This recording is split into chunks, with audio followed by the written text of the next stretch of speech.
And let's go ahead and look at our 3 review questions. Sorry, they're numbered a little weird for test 2 on our co-rec college algebra. All right, we're going to start off, since we're solving inequalities and we want to leave our answers in interval notation, I'm going to start by solving for x on the left because it'll help us graph. We're going to move the 7 over to the other side, which makes it a negative 7. So we're going to end up with 2x, my symbol, and then 15 minus 7 is 8. After dividing both sides by 2, we're going to end up with x is less than or equal to 4.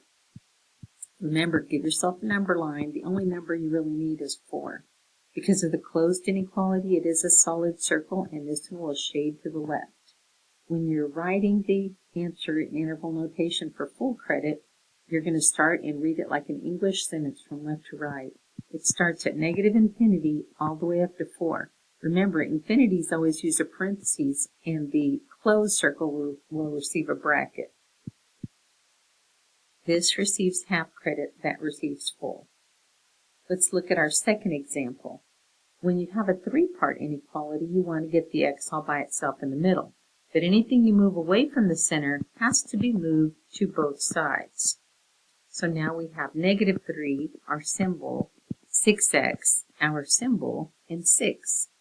Again, I'm still wanting the x all by itself in the center, so I'm going to divide by 6.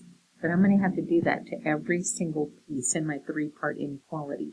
I'm going to end up with a negative 1/2, my symbol, x, my symbol, and 1. Give yourself a number line. Again, remember, this is worth half credit. I want full credit. Put your numbers in order on your number line. This negative 1/2 has a closed inequality touching it, so it gets a closed circle. This 1 has an open inequality touching him, so he gets an open circle. And remember, on the 3-part inequalities, the x is always in the center. Now, to write the answer in interval notation, you'll read it from left to right. The shading starts at negative 1/2. Because of the closed circle, I need a bracket. Goes all the way up to 1. Because of the open circle, we use a parentheses.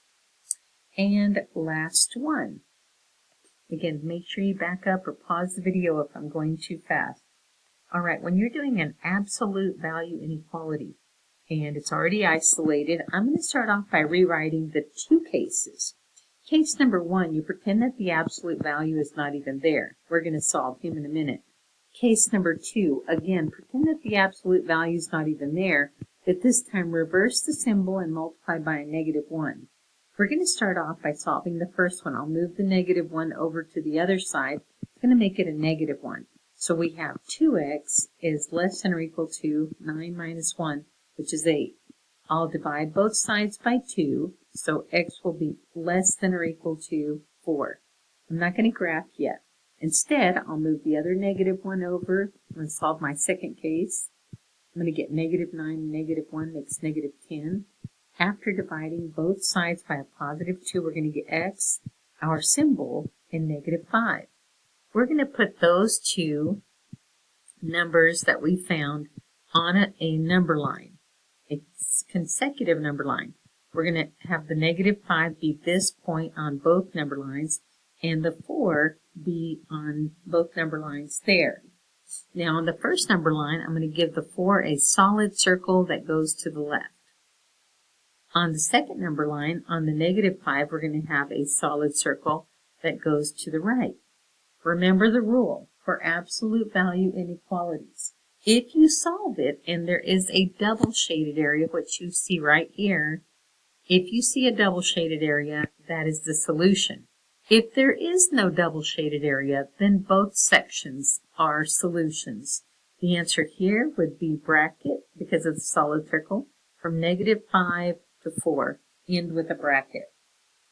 And we're done with the second review for co-rec college algebra.